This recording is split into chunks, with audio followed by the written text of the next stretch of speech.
All right, everybody, thanks for joining us. And for those that are here on Facebook Live, thanks especially. And stick with us thereafter because we're going to answer some of the questions that you have.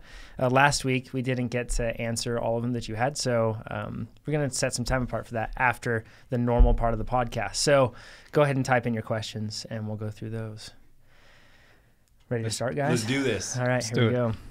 Welcome to the podcast. It's dedicated to making you a faster cyclist, the Ask a Cycling Coach podcast presented by TrainerRoad. I'm Coach Jonathan Lee with our head coach, Chad Zimmerman. Hey, everybody. And our CEO, Nate Pearson. Hello. And we are live on Facebook once again. You can join us there. Just look up TrainerRoad on Facebook. And you can submit your questions to us at trainerroad.com/podcast. And this is where we answer those questions every week. And whether it's cycling or triathlon related, whatever it is. Before we get into the questions, though, we have some quick items to cover. Firstly, Cyclocross Nationals is coming up soon. I think it's 6 weeks away now, guys.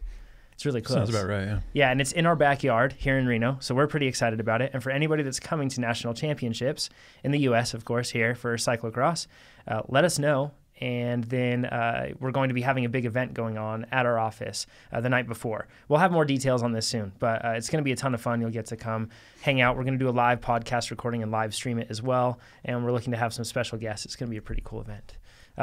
So that's one announcement. Nate, I think you have some too. Yeah, we have another announcement. Is right now, this is just about December 1st in 2017, and we are hiring 3 software engineers.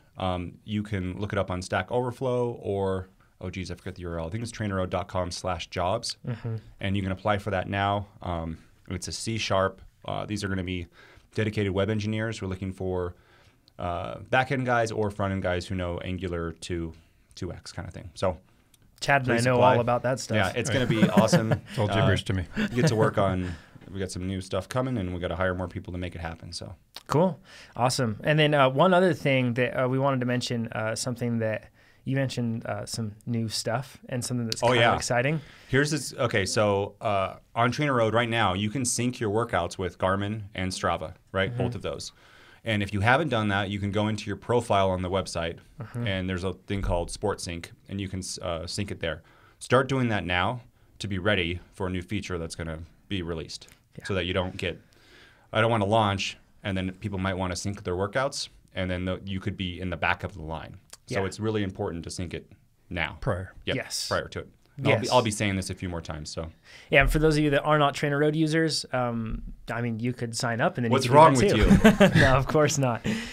So all right, let's get directly into the questions. This first one's actually this one hits close to home for me. It's from AJ Catanzaro. He says, "Hey guys, just started binge listening while on a road trip and trying to be productive with my time. I'll definitely be listening from now on my daily commute.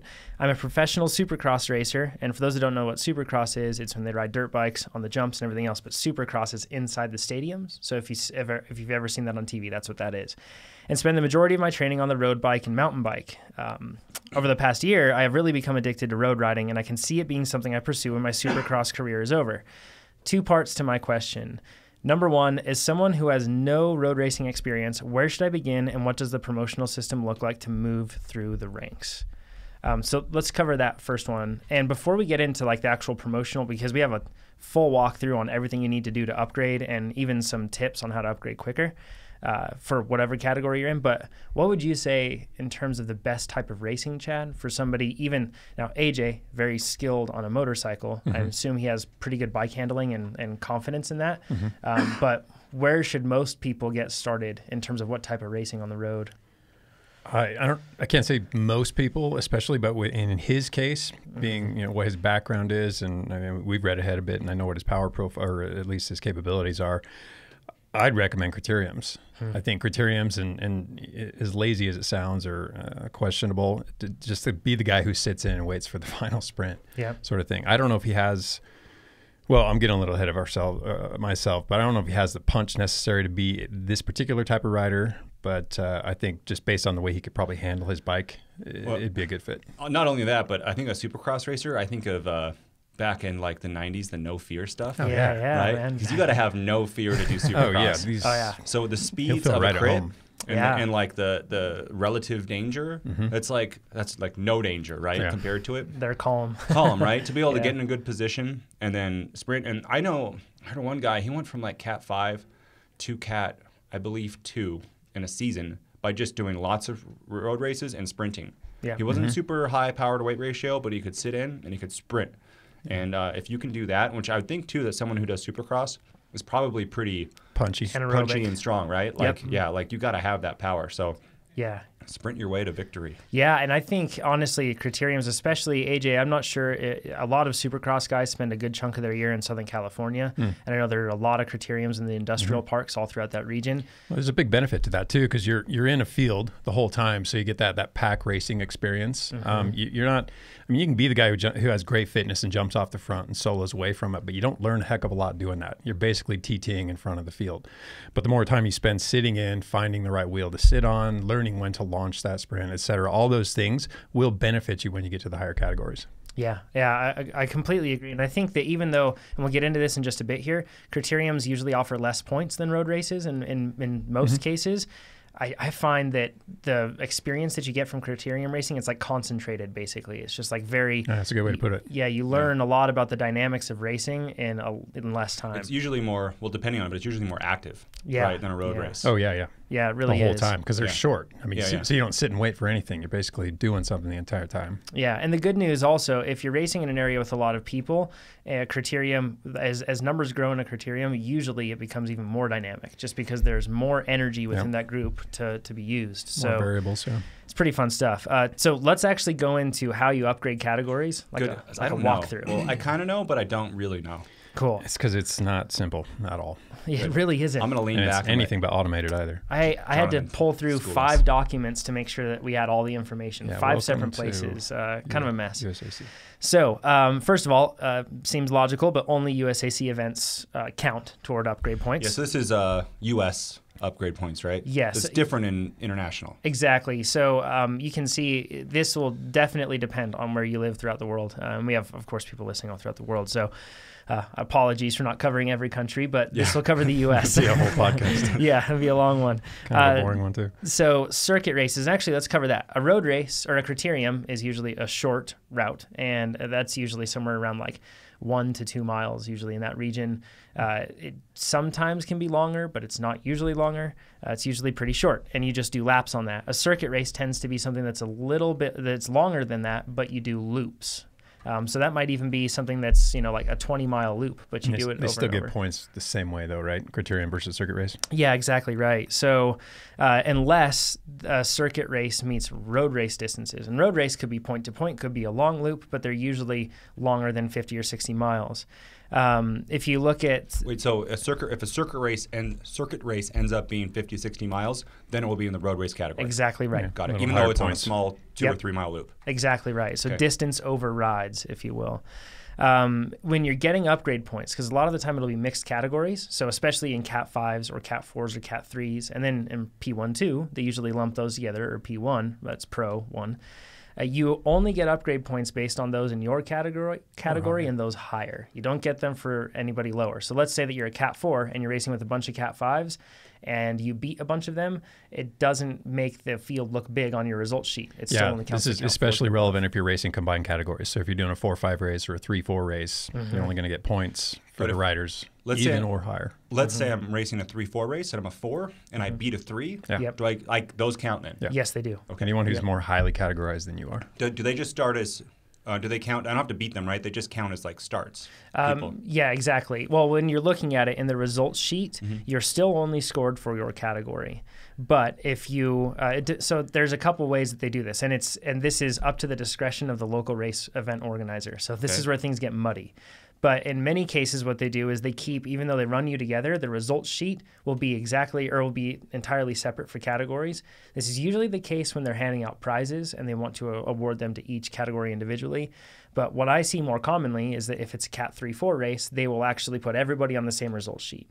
And in that case, if you're a Cat 3, you don't get extra, and let's say there are 20 people in that race. 10 are Cat 3s, 10 are Cat 4s. And you're a Cat 3 and you finish second in that race. It'll show that you only finished second amongst 10 people, though. Okay.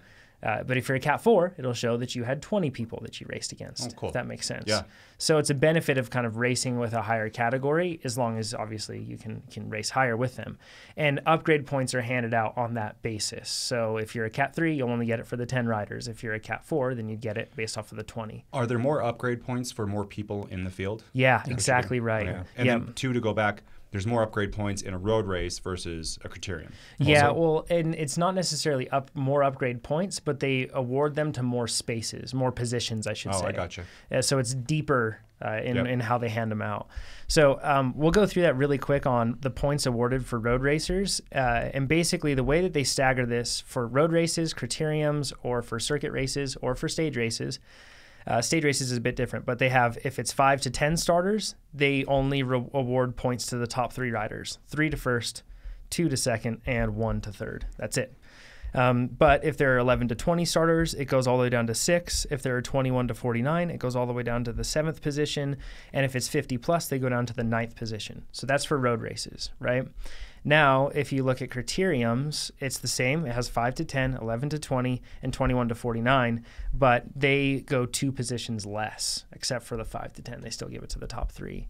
And then when you get to stage races, which is a tip that we're going to give a little bit later on how to upgrade quicker, but they have it bracketed with 10 to 19 starters, 20 to 35 starters, 36 to 49 starters, and then 50 plus, and you can get a ton of points that way. However, something to know is that you can only get awarded those points for stage races if you're a Cat 3 or above. If you're a Cat 4 or Cat 5, you aren't going to get stage race points. You get points for the individual race, but you don't get overall stage race And then points. they'll cap it too. So from upgrading from a 3 to a 2, 2 to a 1, there are caps. You can only get so many points awarded for a stage race. So you can't just stage race your way through the season and expect to go from a 5 to a 1. Yeah, if you're a Cat 3 going to a Cat 2, you can only get 20 points. And then if you're a Cat 2 trying to go to a Cat 1, you can only get 15 points. Exactly. And those are, once again, that's just for the stage race points. I think you're going to cover this, but I'm a little confused about how many points it takes to go from stage to from category to category. Let's do that right now. Cool. So if you are a Cat 5 and a Cat 4, or a Cat 5 trying to be a Cat 4, let's say. Yeah, that's its own conversation, right? Yeah, let's get that one out of the way first. Cool. You just need 10 starts. It used to not be this way. You could just get, or I shouldn't say 10 starts, you need 10 finishes. 10 races, yeah. Yeah, and it doesn't matter. So you can't DNF. Sorry, Nick. And you can get first or you can get dead last. It doesn't matter. When you're a Cat 5, you just need 10 mass start races. Cross that line. Yeah. Now there are, if you're a Cat 4 or a Cat 1 cyclocross racer, a lot of the time you can appeal, and when you get your license, and they'll award you a Cat 4 license, so you don't have to do the Cat 5 stuff. But this has become increasingly inflexible. Yeah. Yes. They used to just contact your USAC rep and talk him through it, and he would decide yes or no. But now they've gotten much more strict requirements. I even know of a pro triathlete who won Wildflower. Super strong biker. Yeah. Nope. Doesn't matter anymore. Yeah. Yeah. It's kind of crazy, right? And you could find yourself in a situation. And that's honestly kind of the interesting thing. I know this is a bit off topic, but that's why Cat 5 can be somewhat of a mixed bag. At a race like Sea Otter, for example, you have a bunch of really fast racers. Yeah.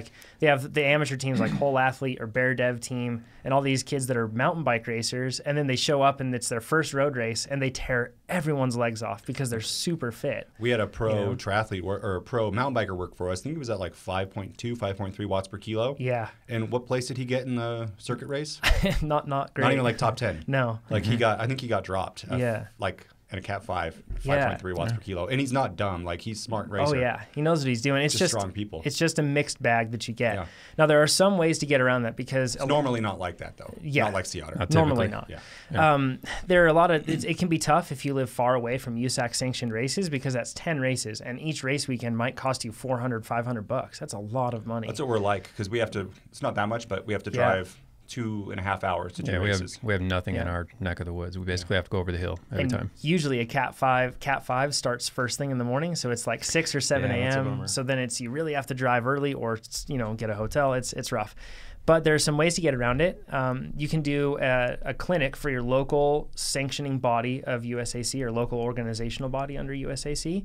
They can put on clinics that walk you through bike handling, that walk you through a bunch of different things. Yeah, which is a good idea anyway. Yeah, right. Like even if you didn't get points, it's a good idea to do. Yeah, it's nice that they incentivize it by offering points, but you should just do them anyway. Yep, they offer 5 points for that. So if you think about that, that cuts. One clinic? Yeah, one clinic, 5 races. And that's a whole day at least that you'll do, and many times it's a 2-day clinic. But I really do recommend it for everybody. I've been to them, and I didn't go there because I felt like I needed bike handling help, but it was a really good exercise. It will help you get more comfortable on the bike, even if you're already comfortable. So I'd recommend that, and that's we the should way all go do to make one. it happen. Yeah, the 3 of us together. Yeah. Cool, let's do it. On board. Another way you can do it is they have races called mentored races. And a lot of this happens at like bigger races. A Cat 3, Cat 2, Cat 1, or pro rider can mentor a race. This usually gives him some type of points toward or gives him some type of coaching credit. If he's a coach, he can do that. So that's the motivation behind that, or somebody just wants to give back. But it's a mentored race. He rides at the back of the race usually, and he provides advice to the riders. After the race, you have to attend a post-race meeting with that mentor, and he will take roll. And if you do that, you can get an extra point right there too. So that can allow you to move through the Cat 5 ranks to Cat 4 a little quicker. Knocking it down. Wow, that's so 5, 6, that's 7 points right there. Yeah, you could. Now, in certain areas, for example, in ours, which is the NCNCA, I believe it's called, so that's Northern California area and Northern Nevada area here, I think you can only get 1 or 2 mentor points. After that, you can't just mentor your way all the way through and just get it done. And you also can't do 2 clinics. You only get 5 points for that clinic, and that's it. You can't just 2 clinics and you're done. So but could we do 5 points for a clinic, or me, I guess, because you guys are already high categories. Yeah. 5 points for a clinic, and then do 2 mentor races. So that's 2 starts, and then 2 points. That puts me at 9. Yep. And then I could do 1 race where I just either go off the front and let the pack pass me, or just solo at the back. You're shining a light on a really good point here, which is that the goal is not to blow through these upgrades as quickly as you can. It's to gain race experience. And it's the Cat 5s get labeled as the most dangerous category out there, which is arguable for sure. But the fact is, you're supposed to learn something over the process, not rush that learning process either. I agree. The difference what we have here in Reno is we have a great race series that's not sanctioned. Yes. I've probably done true. 40 road races. Yeah. And I feel like I know how to do. So these are the cases you try to petition, and you try to explain your situation. And if he has if the USAC rep has direct knowledge of the region's quality of racing, they might give you a pass. Yeah, but even then these days, I haven't heard about it. It sounds like any pass is gone now on 5 to 4. So I've heard about the Cat 5 scares and I didn't believe it because I had raced lower categories in Reno and it wasn't like that. Then when I did that Chico race, it was the scariest thing I've ever done. Even riding with brand new riders, it was totally different because people, I don't know what it was, but big fields are intimidating. Period. All it takes is one person to do the wrong thing, and things go badly. We had lots of people just slamming on brakes in the middle of a pack for no reason. And I don't know why. A lot of it too, when you look at it, you've got, that race specifically, an early season race, and this is something to mention. If you want to get into road racing, and I know for AJ here, the person that submitted this question, he's going to be busy from now, or really from October, the beginning of October, all the way until September, because that's his race season. It's really long, right? And then at the end of that, I would really recommend looking at toward the end of that year season, trying to find some criteriums late season, because that is the best time to work your way into racing, I feel. When you work your way in at the beginning of the year, then it's like you said, everyone's so nervous. They haven't been riding in packs for a while. They are eager. In their mind, they're going to be Cavendish by the end of the year, So everybody is. Those early season criteriums can be excessively dangerous. That's a really good point. I've never thought of that. Yeah. Is to do it, even if starting in probably July or June, would be way better than I did it the first last week of January. When's Cherry Pie? Cherry Pie's early, and it's gained the pseudonym Scary Pie for that very reason. Because it's early, it's increasingly dangerous. Yeah.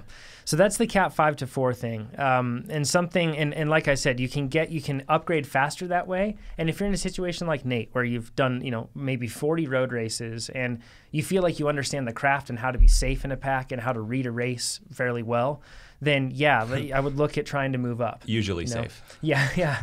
But if you're the type of person that, you have some race experience, but you think you're really good, but you don't have a lot of races, just do the 10 or do close to that. I promise you'll find benefits, and you'll also get smoked. On top of the clinics. It's not a bad idea, too, just to...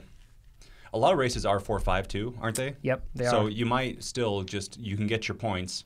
You can get you do the clinics, which I think we're all good with. And I think the mentor thing is a great idea, too. It is. For like race tactics. Yep.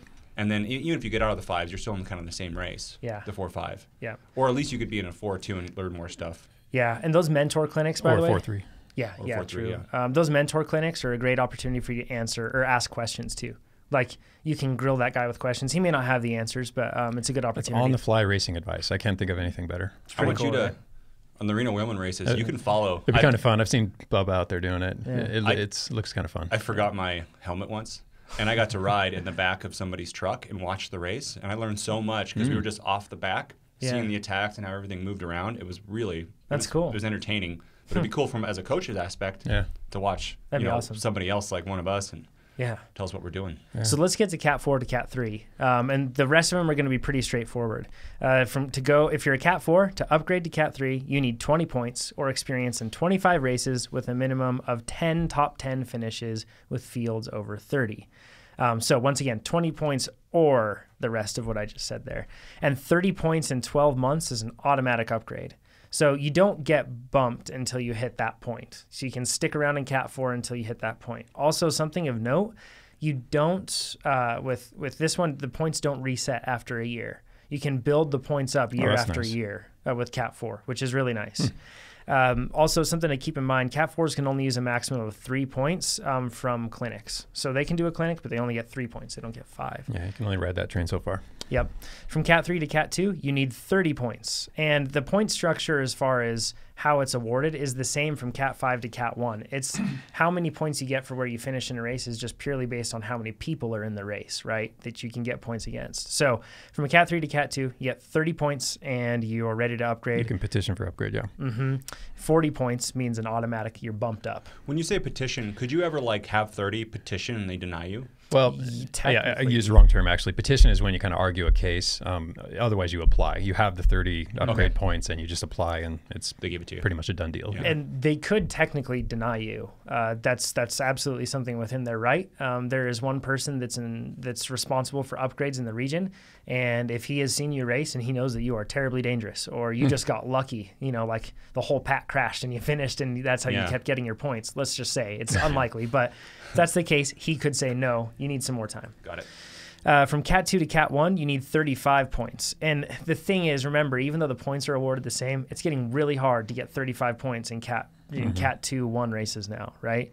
So 35 points, and that means, or if you have 50 points in 12 months, you have an automatic upgrade to Cat 1. And these, so the 3 to 2, or the 4 to, the top 10 finishes I hear are not happening anymore, right? Are not counted.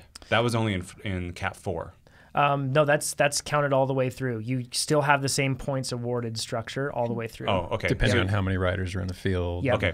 Yep, exactly. Just for points. But I thought there was you do 25 races and 10 of them are top 10. Yeah, and that's no for longer, Cat 4 to 3. Yeah, that's no longer the case as you get higher. Nope, only points. What about points rolling over year over year? Does that happen anymore? So it looks like, and this is something that it's hard because we have 2 manuals that say 2 different things on the USAC. It says that if you look at category 2 to 1, you need to get them in a year. However, that doesn't state that in the most recent manual.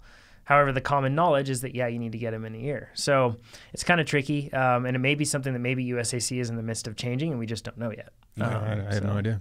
Yeah, so we'll see that it's not very clear, I guess. You can find both answers in either area.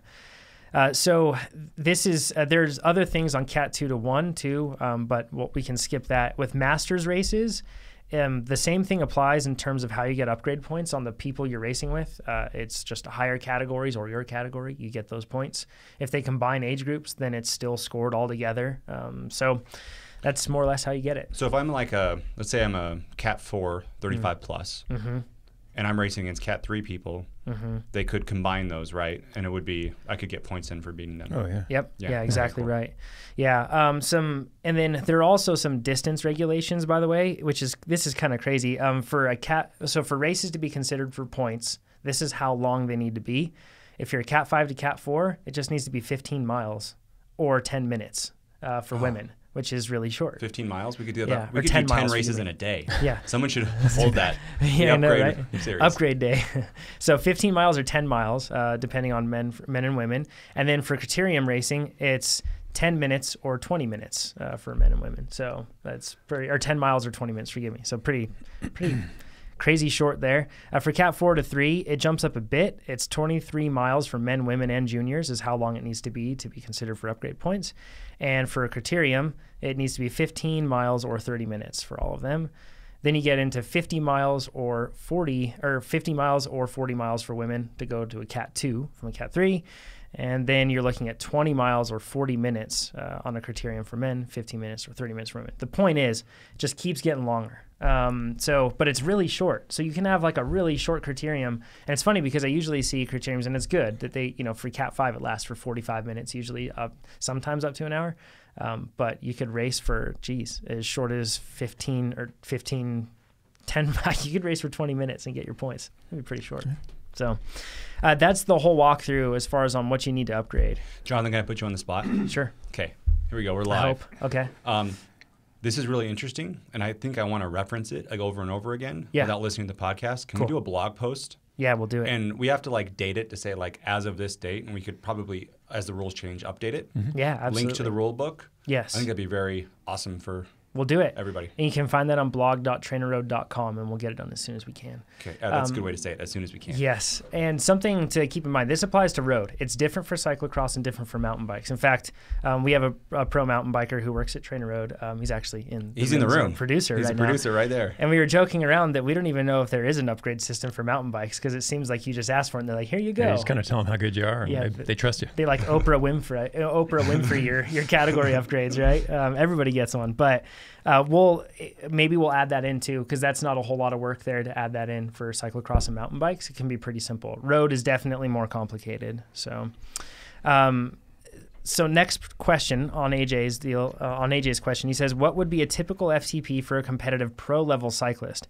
My FTP is currently, and this shows how good these athletes are, 325 watts at 69 kilograms or 152 pounds. So that puts him at 4.7 watts per kilogram. Right out of the gates. Yes, without training. Oh, and without cycling specific training. Exactly. Yeah. Like he uses cycling as a cross training thing, right? For riding motocross or supercross, but pretty impressive. All these people just got like, I got depressed. Just hearing that. Yeah. It just shows though like how good pro athletes are. Yeah. Yes. And across the board, right? Yeah, exactly. Because AJ is one of the, he's an elite supercross best in the world, racer. right? Like exactly one of the right. best in the world. So yeah, he's in the top 20, right? And you that's can watch them on something TV. Yeah. That's when you know when they're good. Yeah, exactly. Like regular TV, not like internet TV. Which makes you think like that person you're watching play tennis, he might be as good of a cyclist as you are, Yeah, like, so you give him like a few months. Yeah. Better, right? Yeah, it's pretty crazy. So he says, I wanted to know what a solid goal would be for FTP. And the first thing, I guess, your goal should probably never be like to just FTP specifically, like raise your FTP, even though that's a good benchmark and something you can use to kind of measure yourself. But you can have an FTP goal, but you should have goals that are bigger than that. Yes, a little more exactly right. Broad. Can you break down, Chad, as far kind of where he falls in relation to other people? Yeah, if you look, and this isn't as widely used as it used to be, but Andrew Coggin did a power profiling chart back in the day. This had to be like early 2000. Yeah. When his first book came out. Yeah, it's quite a while ago. It's fallen out of favor, at least with him. I think some people still rely on it. It's still useful. I mean, it's a good reference. He basically anchored it. The top end was anchored by world-class athletes, the low end by untrained athletes, and then everybody falls in between it.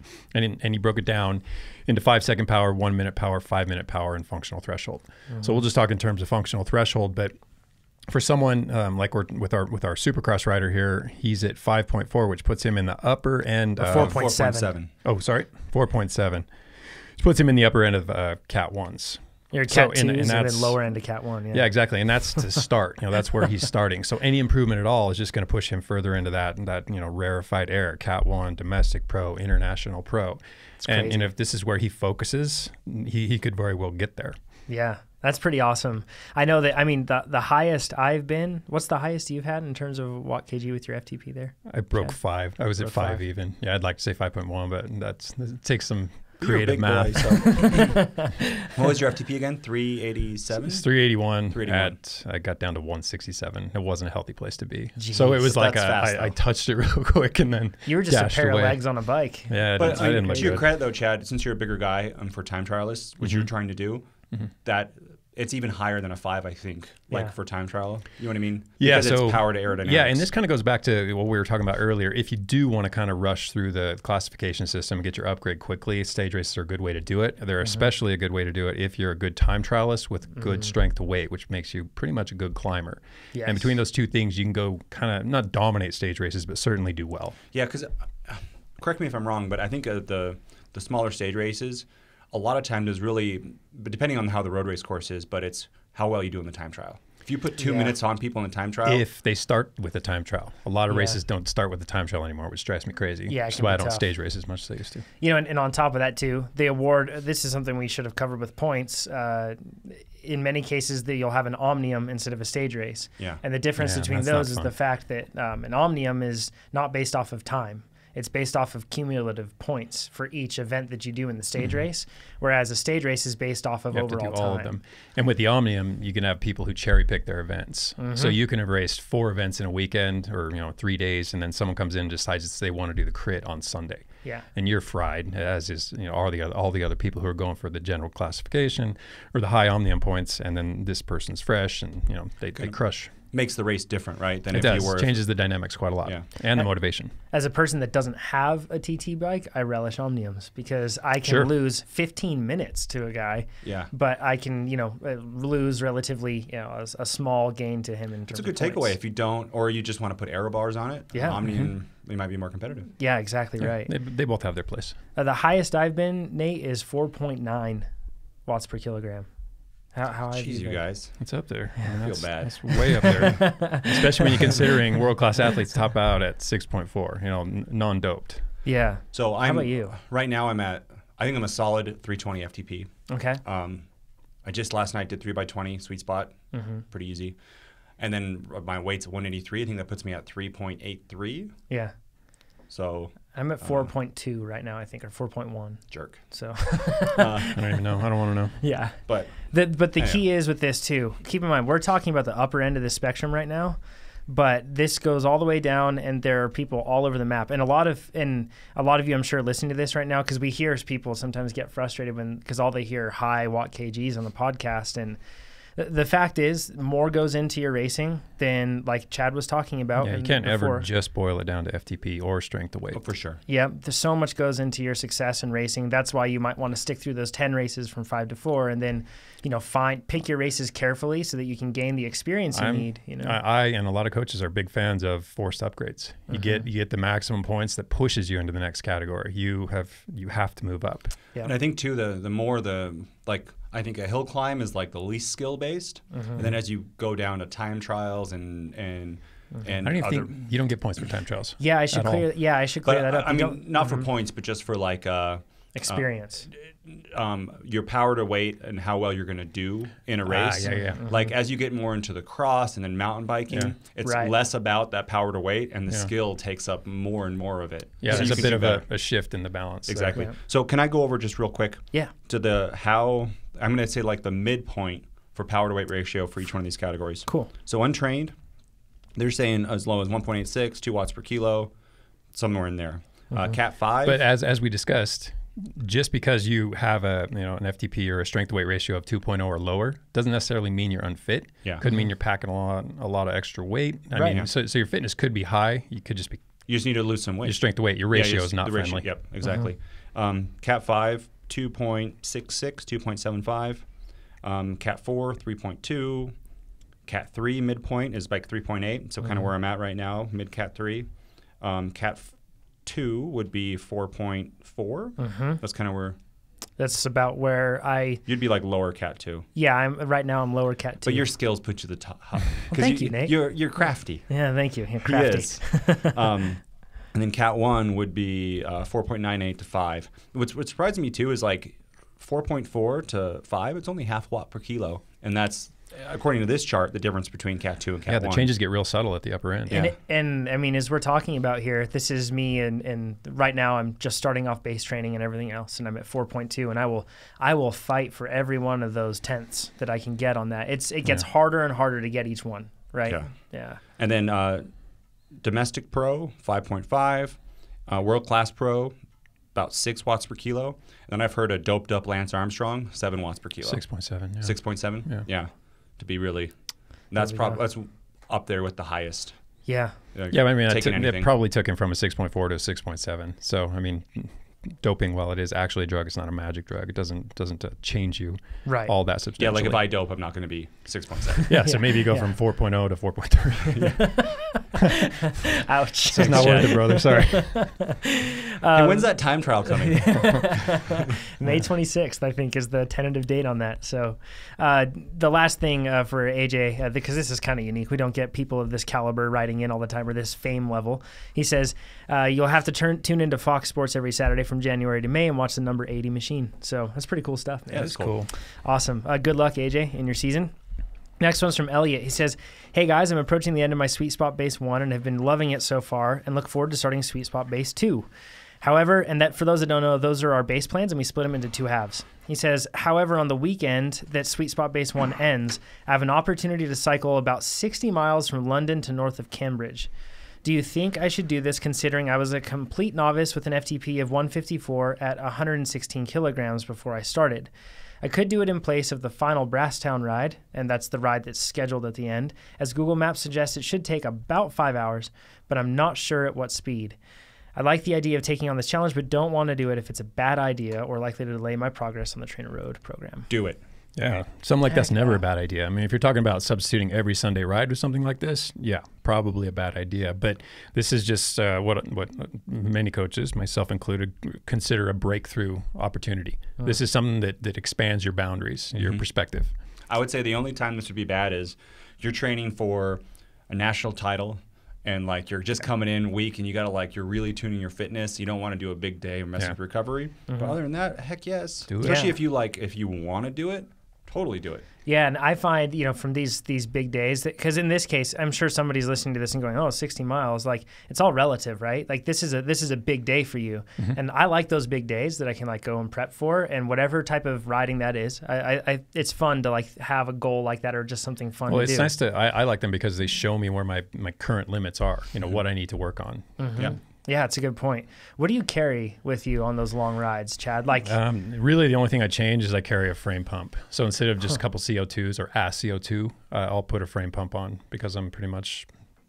And a frame pump is like a longer one. That's one that actually adheres to the frame, and it's not those little tiny jobbers that take about 1,000 pumps to get 5 pounds of pressure, but one that can actually inflate the tire, in a minute or two. Yeah, and you're not racing or anything. You don't really care about aerodynamics. No, or it's weight. It's not about any of that. No, I'll even occasionally pack the dreaded saddlebag or seat bag. So let's get into that. Why do you? So Nate, you use saddlebags. Yep, I do. Chad, you don't use saddlebags. Why? Do you? Occasionally, but I prefer not to. Okay. Why do you not use this? I bet it's for the same reason. There's a couple of reasons. It's more psychological than anything. I just don't like the way my bike looks. I don't like something jangling around on my saddle. It probably doesn't influence the bike handling, but in my head it does. It changes it a little bit. And I just like the idea of having everything within easy reach, so I don't have to stop my bike ever. I can just reach in my pockets and grab it. You can reach in your pocket, get that pump out. Well, in certain cases, obviously I'm going to stop. Yeah. I mean, I'm not going to repair a tire on the fly, but in most cases, it's on me. Makes sense. And then why do you use a bag? I use a bag because I don't like stuff like filling up my pockets. Yeah. And especially if I'm putting arm warmers and stuff in there and I want food in there and I got my phone in there, I have a credit card. Especially too, I usually have a pocket where I don't ever want to take stuff out, which has my phone and my credit card. Yeah. Because I don't want to as I'm riding, something flips out. Yeah. And then I have another pocket where I have food, and then if I have a third pocket, that's where my trash goes. Yeah. So I whenever I take something open, and then I put it in the trash pocket because again, I don't want to reach into my food pocket and then a wrapper flies out. The best jerseys have the 3 pockets and then they have a little tiny zippered pocket on the outside of one of those pockets. Yeah, love those. It's so nice. And in the zipper pocket, I keep my keys and then I keep my card, usually my credit card, and that's it. and I keep those things safe. I always carry two, like $20 bill and a credit card. It's a good Because idea. you never know a gas Cash station's and a going to be card. like, nope, no. Yep. No credit Agreed. cards here. Yeah, I don't like to carry, I don't like to have a bag on my bike usually. And the reason for that is because I don't like putting weight up by my saddle on the bike. I know I'm still carrying that weight on my body, but especially on a road bike where I'm much less dynamic with my body, I'm fine with keeping it in my jersey pockets. That said, when you're on a really like layered up day, that can be a bit of a pain because you might be stripping arm warmers, stripping gloves, taking a buff off the neck gaiters, taking any of that stuff off. And then you're suddenly mixing in like a goo wrapper and then, the thing that you're going to put back on your face. Yeah, it and gets neck a little later tricky on. with multiple layers. Yeah, it really does. Certain things in certain pockets may not be on the layer you need it to be on. Agreed. And I kind of wish that, Specialized on the mountain bike side of things, they have you can store things inside your frame. They have a little door. They have a thing called a swap box that you can use, and it has 3 water bottle threaded areas for your frame. Yeah, they've got the best solutions for that sort of thing. A lot Yeah. of TT bikes now have that too. Yeah. And B5X. and road riders totally make fun of triathletes for their bento boxes and everything else, that are on top of the frame. Until they're borrowing a tube from one of them. Yeah. So, but I do like the concept of on-the-bike storage. So on the mountain bike, I use something from a company called Fabric. And it's like a little tool keg, and it just goes onto the lower bottle cage mount that I have. It's Mine is super somewhere in British Columbia. handy. Somewhere up there. As it fell off. Yep. So I just did a ride, and I thought if I started the ride, I'm like, I haven't had a flat in a while. And I got a flat, and I have tubeless tires, and the sealant, there wasn't a lot of sealant in there. So it took a while to seal. So it was just soft. And I was like, oh man, I wish I could have saved a tube and a CO2, and I could have pumped it up quickly. So I think I'm going to start carrying a pump now, yeah. and I'm going to show. Yeah, see, I do that too. I mean, you've got this, the smallest one I've seen. It's awesome, but the frame ones go. What'd you say, Chad? The frame ones go across the entire frame. They're a bit cumbersome. Yeah. And if they don't seat right, they can jangle. Yeah. Which I've found a good one, so I don't have that issue. But really, any pumps like that are that small can fit in a jersey pocket quite easily. I'm holding like it's called a micro rocket, and it's probably Toe like Peak, I think. like 7 inches long or something. But that is what it's I'm talking about. very light. How often do you have to actuate that thing to get even 10 pounds a of? lot. This is what I would do though. I would only use this if I get a flat on a sealant and it seals, but it's kind of soft. So it's a fallback measure. Yeah, I got to go from 70 to 100 or 60 to 100 and not 0 to 100. Fair enough. And then I have, John, you actually bought this for me, but it's a specialized SWAT carrier. The only lame thing is you have to have a specialized saddle. Yes, it's called the Road Bandit. A is Road what they Bandit, call okay. it. Yep. And it's got a place for like your chuck. Nozzle. Yeah, your nozzle. And for those that aren't listening to the podcast, it's just a little bracket. That's basically all this is. It's a bracket with little spots plastic. that you can Yeah. lock things into, and it threads into the underside of your saddle. Any specialized saddle? Not any of them. The Yeah, S-Works ones don't have it, Yeah. which is a pain. But they have it on the majority of their saddles now. And the S-Works ones, like between that and the step down that's titanium, I think it's the Pro. Yeah. It's just a couple grams, and I bet you save more weight having this than a saddlebag. Yeah. And it has a spot for a CO2. You can a tire lever, and you can wrap around a tube in here. And even when I took out my valve core, it has a little I don't know if you can see, but it has a spot where my valve core went in to it. So I wouldn't lose it in my jersey pocket, and I just put that in there. I'm telling you, those guys do it right. Yeah, but I think what I'm going to do is I'm going to take this very small pump, and I can wrap it around here with the tube. With a tube. And if this is underneath my legs, I don't think it's going to be in any more like aero See, I would problem. just stick that whole thing in my mid-back pocket. Yeah, but it's a good spot. it's my trash pocket. Yeah. Well, But anyways, I want to start doing this in all my rides, and I might take Smart. it off for a race Yeah. because I don't. Yeah. yeah, road races. race, I'd, again, back mid-pocket. Yeah. Yeah. Well, anyway, Unless there's different neutral different support. strokes for different folks, but that's the Yeah. idea is I think for longer rides we should all carry a little small pump. We like that idea. Oh, yeah. Yeah, I think it's a good idea. And also, pro tip here, if you have sealant in your tires and you use a CO2, depending on the sealant, they're like sealant companies are trying to make sealant that doesn't react as poorly to this, but a lot of the Freeze time it. it'll freeze the sealant, and then when the sealant thaws, it thaws, but it doesn't have the same sealing properties that it once had.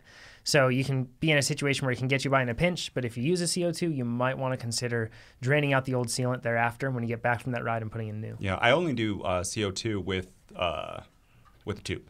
Okay. Yeah, and it has to be a butyl tube. Don't use a latex tube because the CO2 will leak out of that. Yep, not a good idea. Vinny says, thanks for the excellent podcast. And actually, let me get into this really quick. I looked up Vinny's name.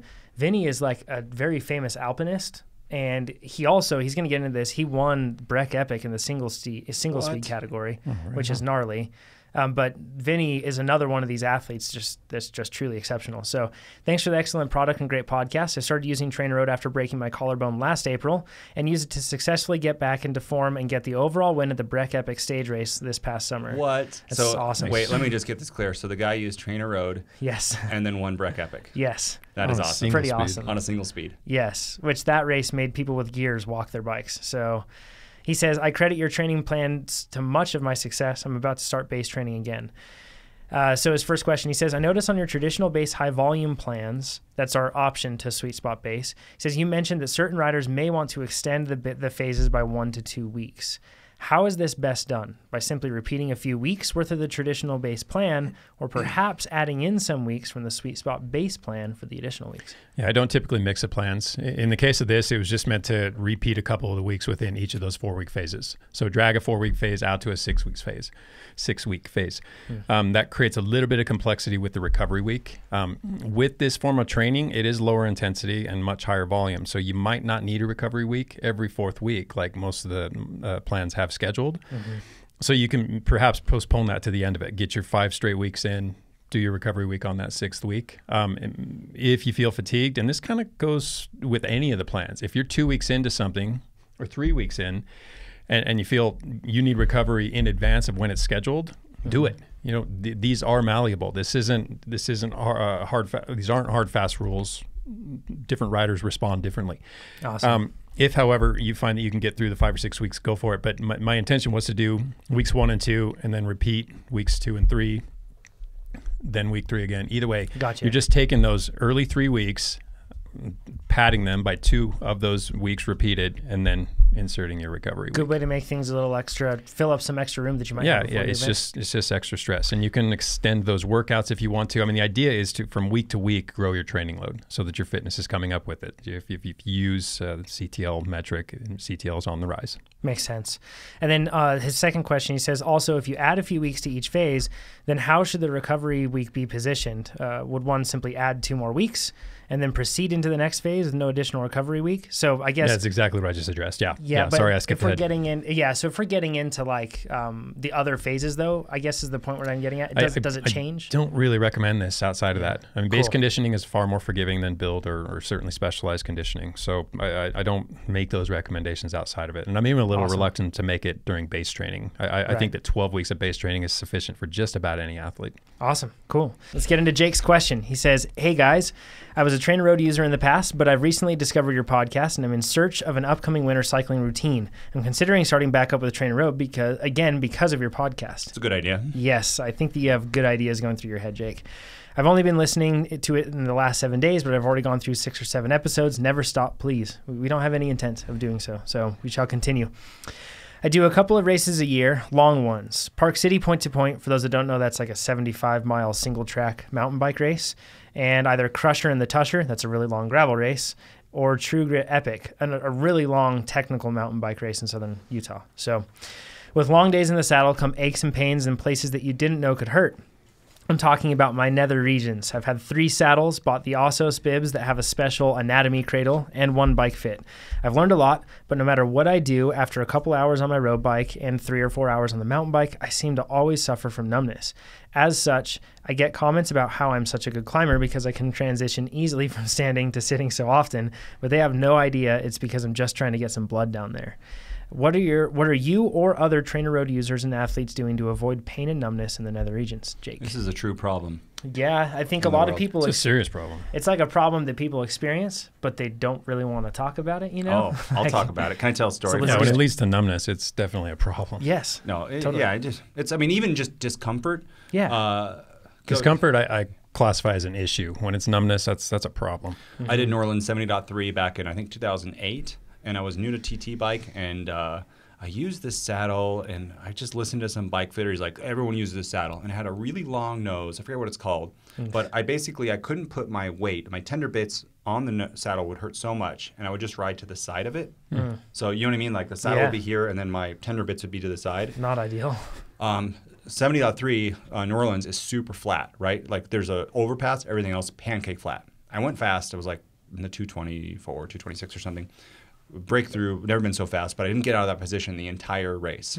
I was literally numb for 2 days. Oh. Like it was crazy. Yeah, that's not right. It was not good. It was kind of scary because I was like, well, what? Not kind of. Yeah, you wondered if you had actually done permanent damage. Exactly. Sure. Am I going to be numb for the rest of my life, which is not cool. No, not good. Not cool at all. No. But anyways, I threw away that saddle and Rightly so. on. Yeah, it's so a anyways, problem. it's a big issue, right? And what are your thoughts on it, Chad? Well, with two caveats, one being the width of the saddle in relation to your sit bones or your ischial tuberosities, and the other being, I guess I just totally blanked. The cutout or the shape of the saddle itself? the angle of your hips. Oh, no, I'm sorry. The levelness of the saddle. Gotcha. So there's got to be a better way to put that, but I don't know what it is. Know what you mean? It's the tilt. It's the back to front tilt. Yeah. So dead level, and we'll get to that. But outside of those two things, I think it's almost always a position or a matter of positioning or your ability to maintain position on the saddle. I mean, so many people are quick to blame the saddle. I don't think it's the saddle most of the times. It's the software, not the hardware. That's an interesting point. So you're talking about you might lack the strength or something else to be able to hold yourself in the proper position. Yeah, sometimes the strength, sometimes just the focus. As you get fatigued, certain things start to happen. Your pelvis starts to drift a little bit forward. You start to get a little heavier on the bars, that sort of thing. And in the case of a 2.5 hour pancake flat ride, you know, once the pressure's there, maybe it stays there for the entire ride. Yeah. I think it's a combination of those two.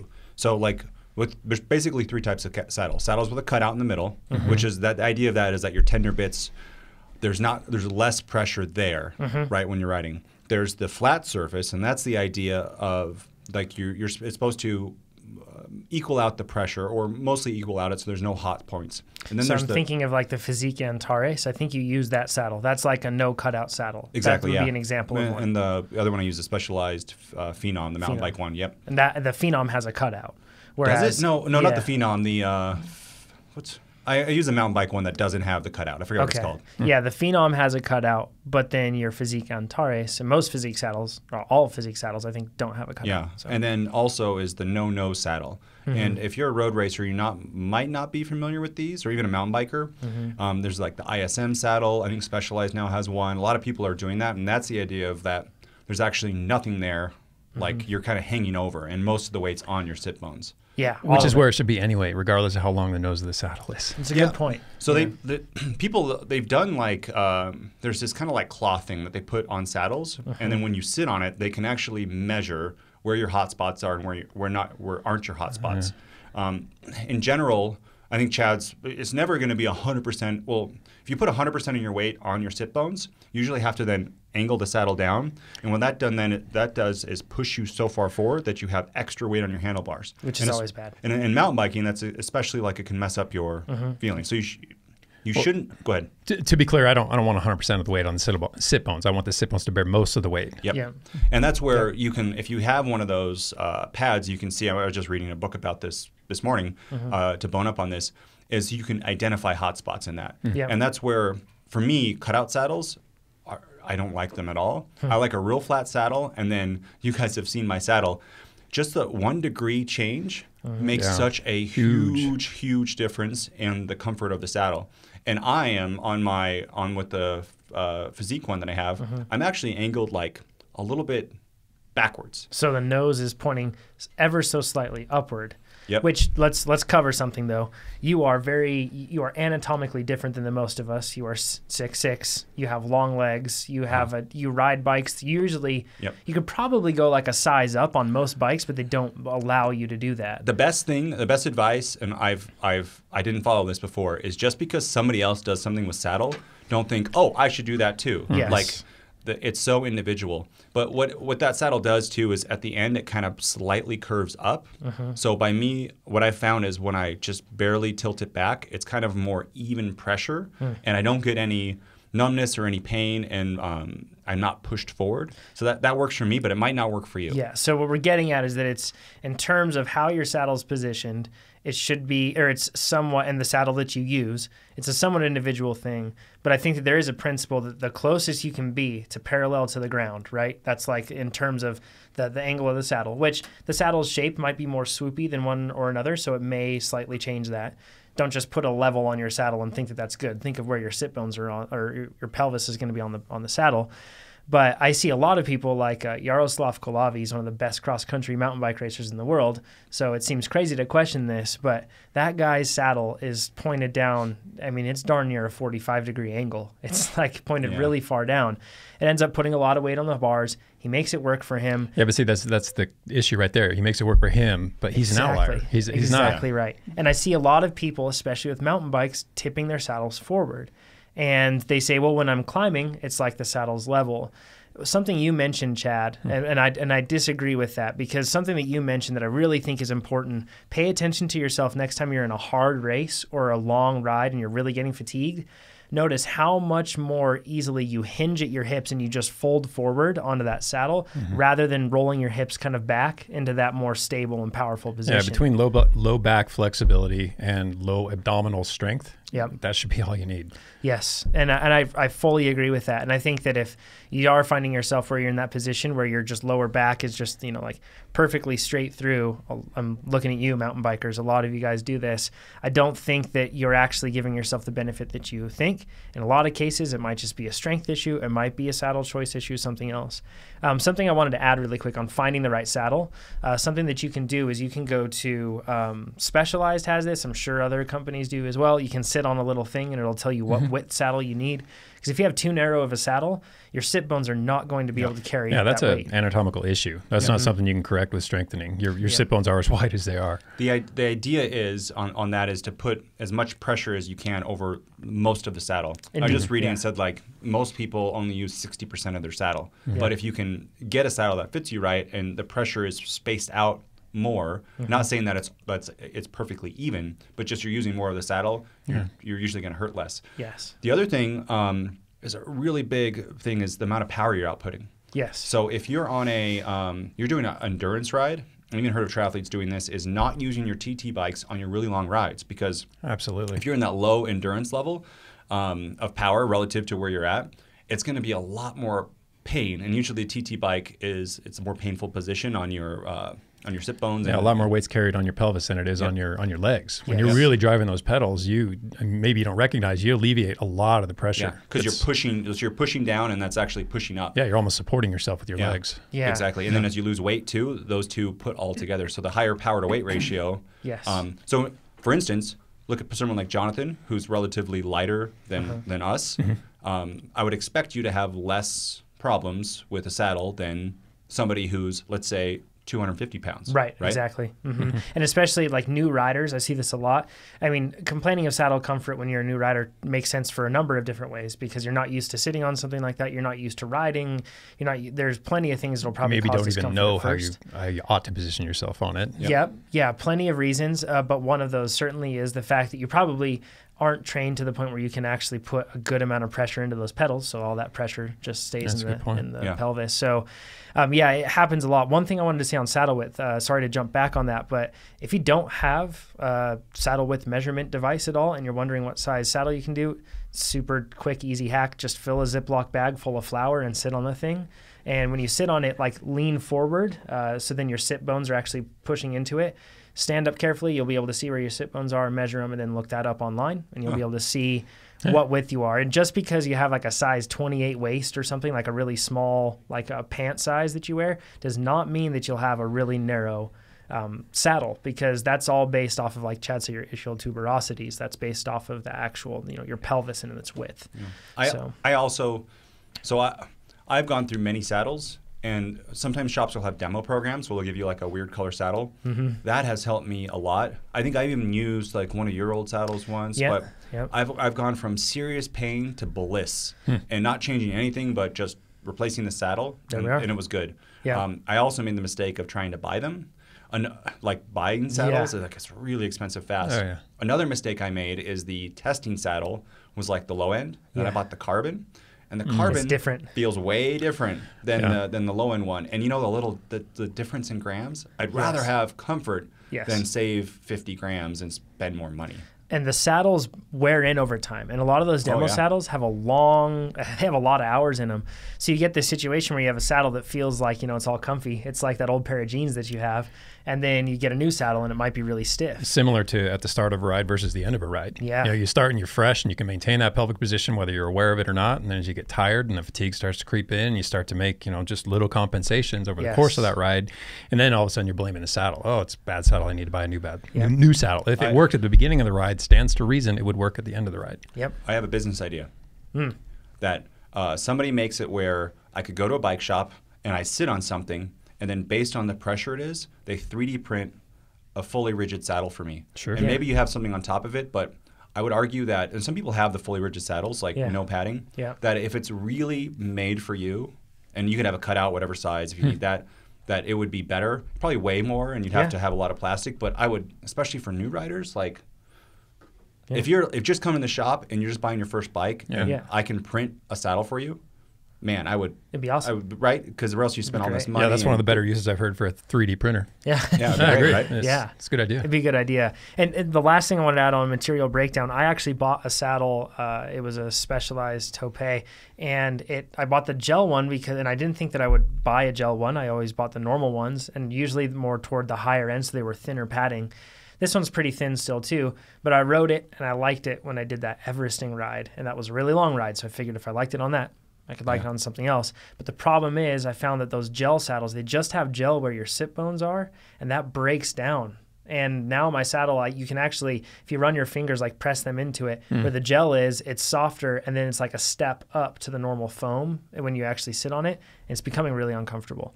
So I've heard of some like really dedicated people too, just like they do in running, is they like a saddle and they'll buy like 6 or 7 of them. Yes. Because they break down and you never know, someone might stop producing that saddle and then, or they update it, right? Just like with running shoes, every year I don't know why they have to change it every year. But so that could be it's expensive, but if you know you're going to ride for the next 10 years and you find the perfect saddle and your weight's not going to change I still argue that if you have the right width of the saddle, that anyone will work. I never have to change my saddle out. Whatever comes with my bike, I ride that.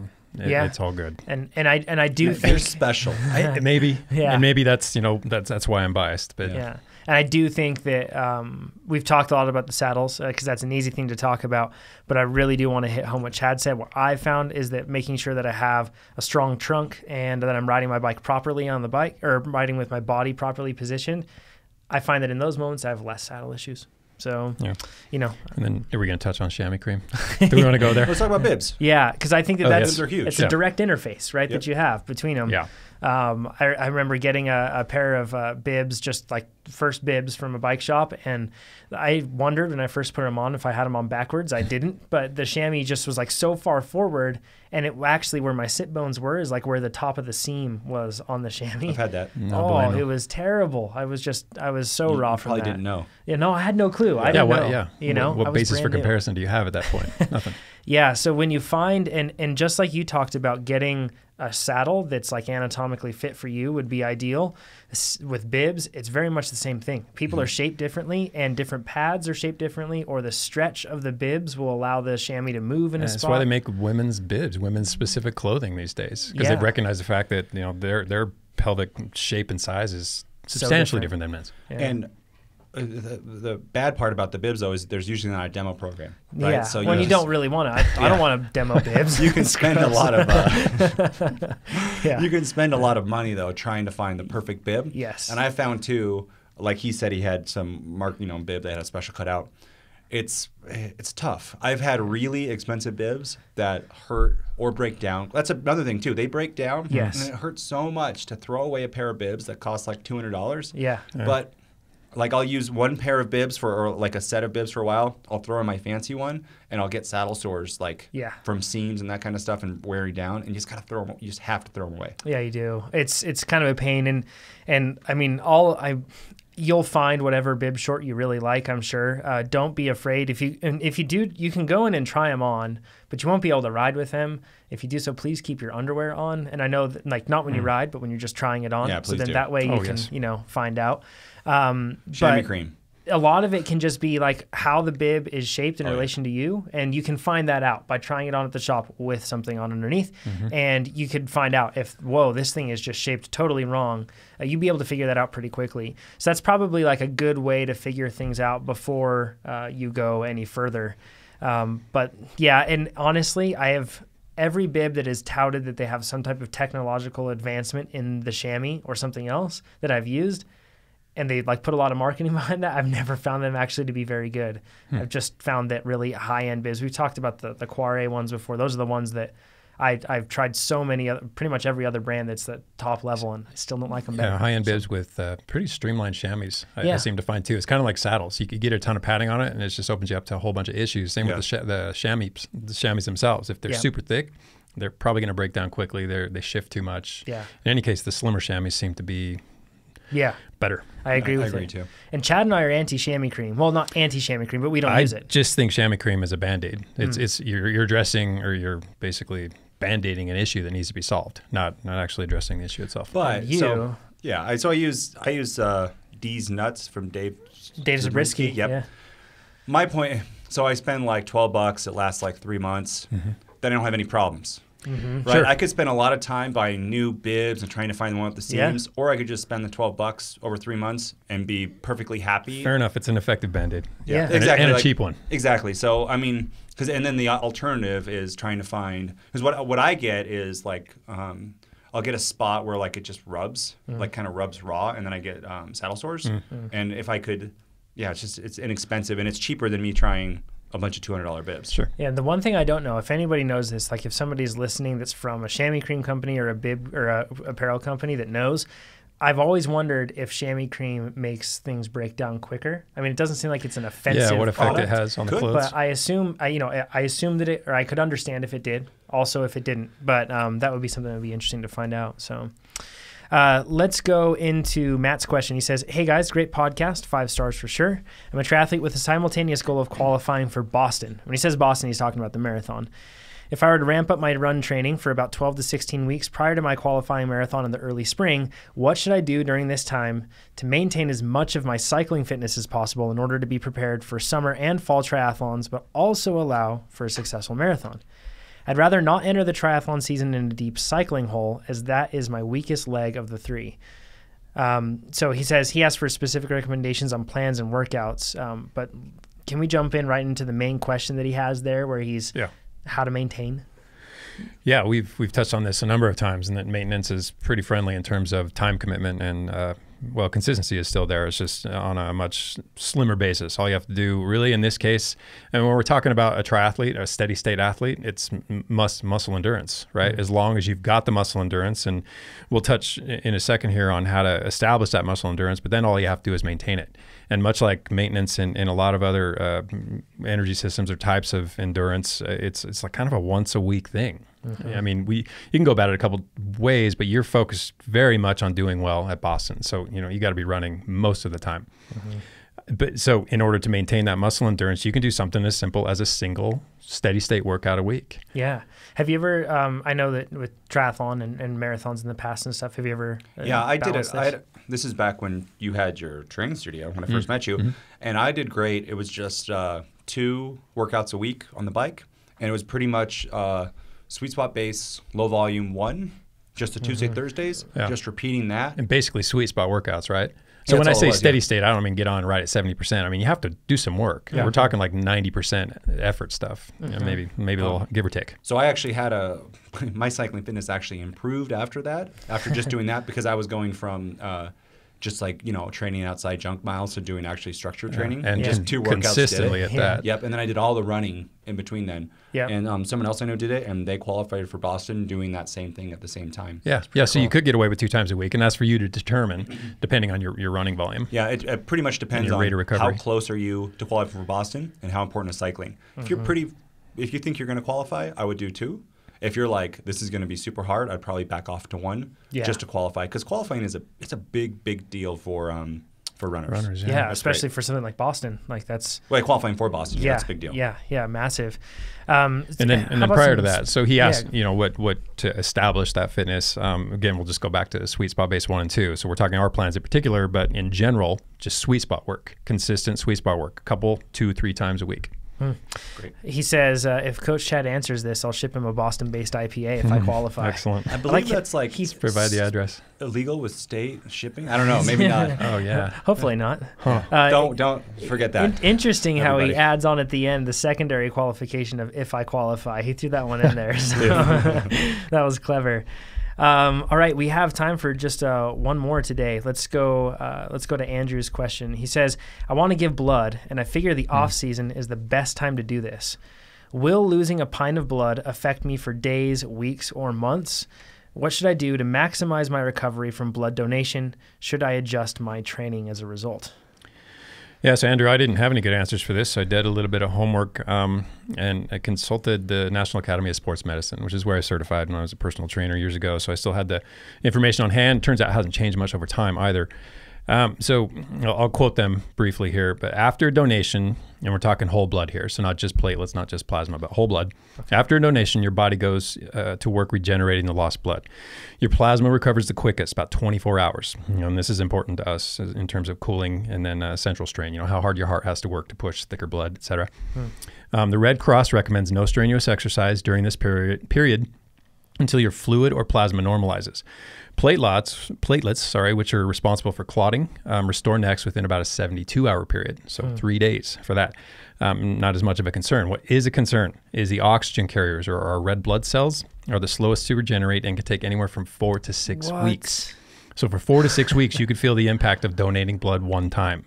One study measured impacts of like a 9% decrease in VO2 max, 13% in max work rate, decrease in time to exhaustion, and this was after a single donation, a single 1 unit, 500 milliliter pint, whatever donation. And the key here is the decrease in hemoglobin. So with hemoglobin goes our oxygen carrying capabilities, goes much of our work capacity, and it seems to be a pretty tight ratio. So as much hemoglobin, if there's a 5% decrease in hemoglobin, you'll see about a 5% decrease in VO2 max, according to another study. So the nutshell is you kind of have to time it. And basically we're talking off season here, or maybe you could get away with it in base season, but you're going to see a decrement in performance. So if you're trying to push your body and you can only exercise at a certain percentage of its capabilities, you can't expect too much improvement. So let's cover just to get this out of the way, the ethical, the benefits of giving blood. Sure. Like we don't want to put those into question, right? Absolutely not. Sure. So I'm saying if you're going to do it, and I absolutely believe you should, then if you don't want it to drastically impact your training, it's going to have to be done in the off season or perhaps the base season. Or just knowing that you're going to take a hit. Just your training. Yeah. Especially we're in America, so there's mass things that always happen, and a lot of people give blood after that because it's needed. And they were talking about, so the body circulates about 10 pints of blood. A car crash victim can require up to 100 pints of blood. Oh my goodness! Over the course of recovery. Oh wow! Because they keep needing more and more. Yes, I mean it's massive. So that's So it's an important thing for sure. It's definitely an important thing. Timing it with your training, as far as and I know we're talking about affecting training versus saving a life, but these are questions that we all face, and if we're honest with them, our training means something to us. So it's not like it's just completely disregarded, right? Right. Yeah, but we're not talking ethics here. We're talking performance. I mean, ethics is a whole other discussion. In terms of performance, you're going to take a hit. Yeah, and I've personally, I haven't given blood in a long time, because the last time that I gave blood, I'm fine with needles, but thereafter, it was actually like 2 hours after, I just completely passed out, didn't know where I was, and I've always had problems after I give blood. I'm just completely weak for a long time. So, well, according to this, you're pretty much useless for the rest of the day for sure. And the impacts are longer lived much longer lived than I thought. Yeah, man, crazy stuff. That's good to know though. I've always wondered on the specifics behind that. So for those that are joining us via Facebook Live, stick around. For those that are just listening to the podcast, thank you so much for listening. And you can submit your questions at TrainerRoad.com/podcast. And we'll talk to you all next week. Thanks, everybody. Bye-bye. All right. For those that are here for Facebook Live, do we have any questions that we should go over, Nate? Comments. Hair game back up to pro level. Thank you. I used a blow dryer this morning. Yeah. Nate doesn't look as thin as I would have expected. Thanks, guys. Yeah. Let's see. Interesting question from Mateus. He says, have you met with rowing or indoor rowing as a complementary workout, or do you think that it's a good idea? I want a rower desperately because I like rowing itself, the activity. Yeah, and they're power-based, and I think more of them are going ant-based these days, yeah? Yeah, but it doesn't necessarily make you a Bluetooth. faster cyclist, right? I mean... It addresses the aerobic engine, so it can certainly have an impact. Yeah. Yeah, and not to mention it's a way to... Well, no, not with rowing. I was going to say it's a way to leave your legs alone, but rowing is very leg dependent. Yeah, it really is. And that's a thing. I think that if other people are rowing and thinking that it's just going to be an upper body workout, you're probably rowing wrong. No, it's very total body. Yeah, absolutely is. All right, let's keep coming through.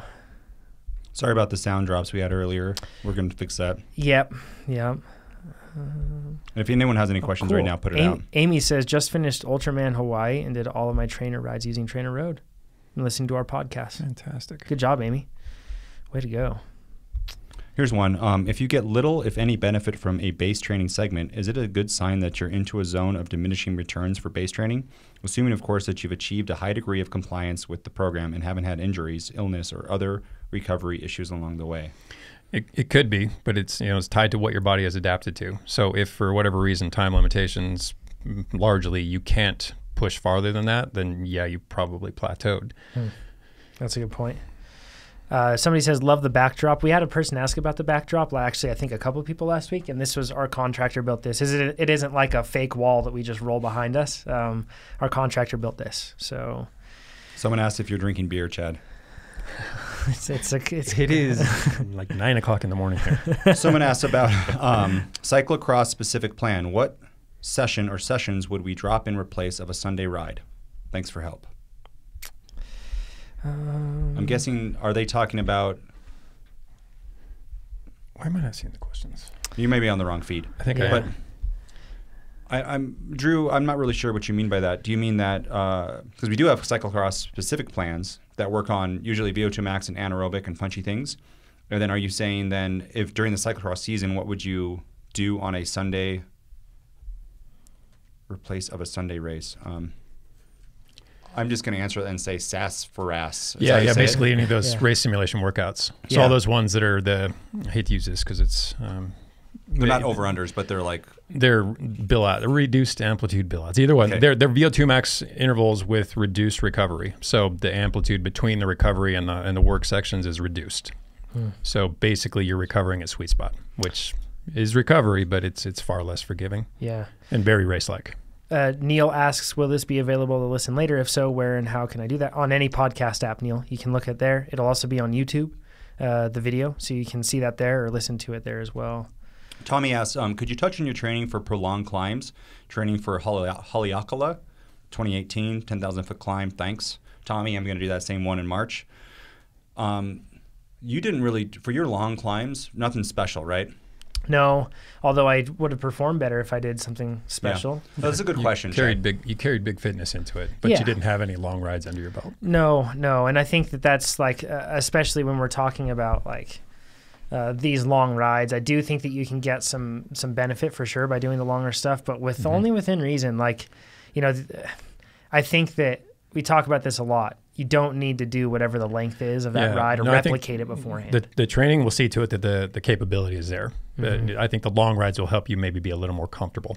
Yeah. And Tommy's going to do Haleakala, maybe on average, maybe like 5 hours or so for, I think the pros do it in like 3.5 or something. Yeah, so if you can get out and do a 5-hour ride here and there, maybe every 3 weeks or so, I think it's absolutely a good idea. There are certain things you'll figure out over the course of those long rides that you can't figure out indoors or on shorter rides.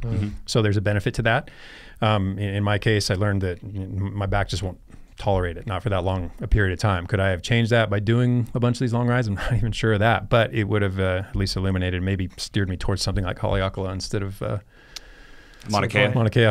Yeah, another thing to think about too is it really like raising your FTP high helps because you're going to be just riding at a percentage of your FTP pretty much for 5 hours. Yeah. And as long as you're fueled well and you don't, which you probably can fuel pretty well too if you're riding it's going to be a constant pace, right? So it's going to be easier to fuel than if you're in like a road race or mountain bike race. But you're right though. Lift your FTP and that whole rising tide lifts all ships thing. So that the 70% of that higher FTP is going to be more power, less time. And then with the elevation for 10,000 feet, you really can't train for it. Just be aware of it that your power is going to drop when you get higher up in the mountains. Just makes you go slower. You have to be okay with it. You know, like that's the thing too. Like I feel like if you're really strictly adhering to something, it's easy to get inside your head and put yourself in a hole. Chad, I have one thing, talking about your lower back pains.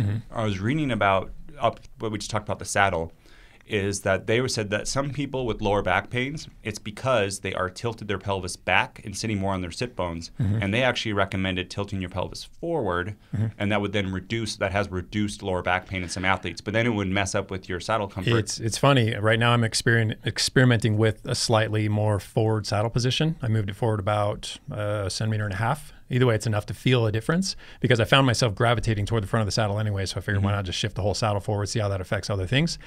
So far, so good. I've been on there. I haven't had a single bout of back pain. Hasn't been a long ride, but I would even get them in the shorter rides. So I'm optimistic. That's the other thing that I didn't mention is that it's really like saddle height can also affect your comfort. Oh, yeah. And left to right. You guys, I think you saw, Jonathan, my saddle once after a trip was just a little bit sideways. I got saddle sores. And it's hard for me. It's like my eyes don't work well to get it really straight and perfect. I find, though, if I turn the bike around, I look handlebars on. I do the same thing. Then I do the left eye, right eye thing. Yeah, looking from behind, I can't do it. I have to turn the bike around. Here's a tip. Don't look at your saddle to find that out. You look at your seat post. Oh, seat post. So if your seat post is in the straight position, most of them won't have, or some of them will have markings like hash marks in the back, and you'll be able to find a center point there.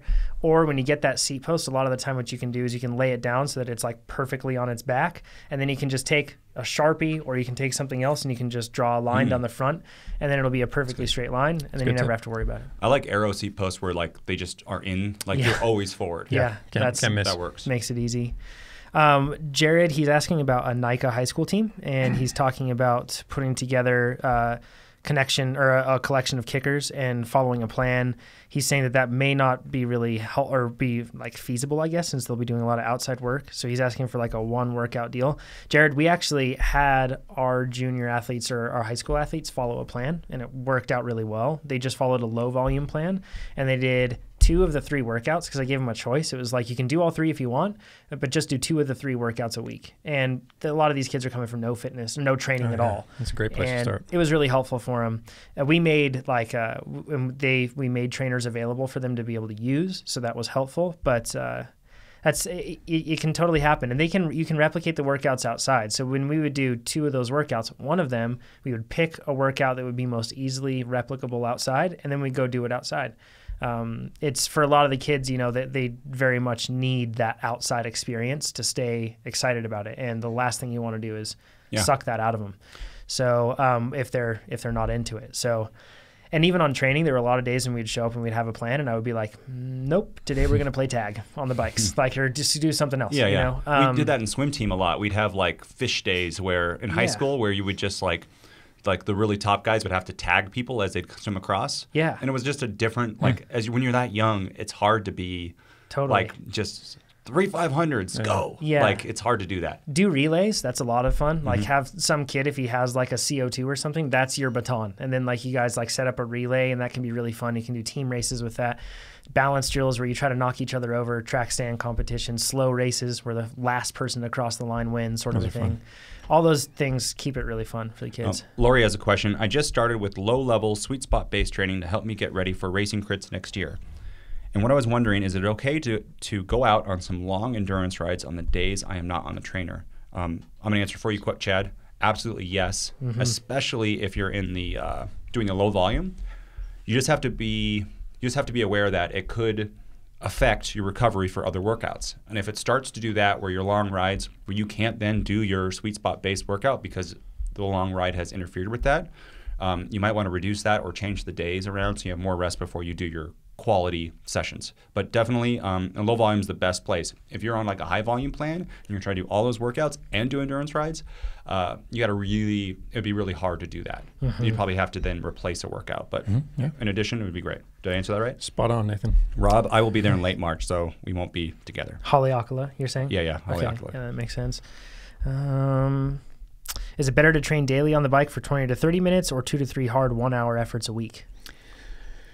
Depends on, that's a tough one. Probably the work and rest sort of thing. So day on, day off. I mean, you got to let your body recover. And if you're working out 30 minutes every day and those are hard workouts, see, the reason it depends is if maybe one of those is a 30-minute hard workout, the next day is a 30-minute easy workout. That'd be the only question. You still have to ride that compensation wave. You got to let your body regenerate. I would say 2 to 3, just because with warm up and cool down, 30 minutes, it's hard, especially as you get better and better. Super good point. Yeah. You're not going to be able to get a whole lot of quality inside of 3 minutes. Yeah, that's what I would recommend for sure. All right. I guess that'll be it for this time. We're getting up to 10:30 there, local time for us. So thanks everybody for joining us, and especially on Facebook for joining us for the extra live stuff. Sorry again for the sound and visual problems. We're going to fix it. Maybe not. Growing pains. We got to order some stuff. Yeah. We're going to switch up our setup and go even more pro. So that's the goal. Thanks everybody. We'll talk to you next week. Thanks again. Bye-bye.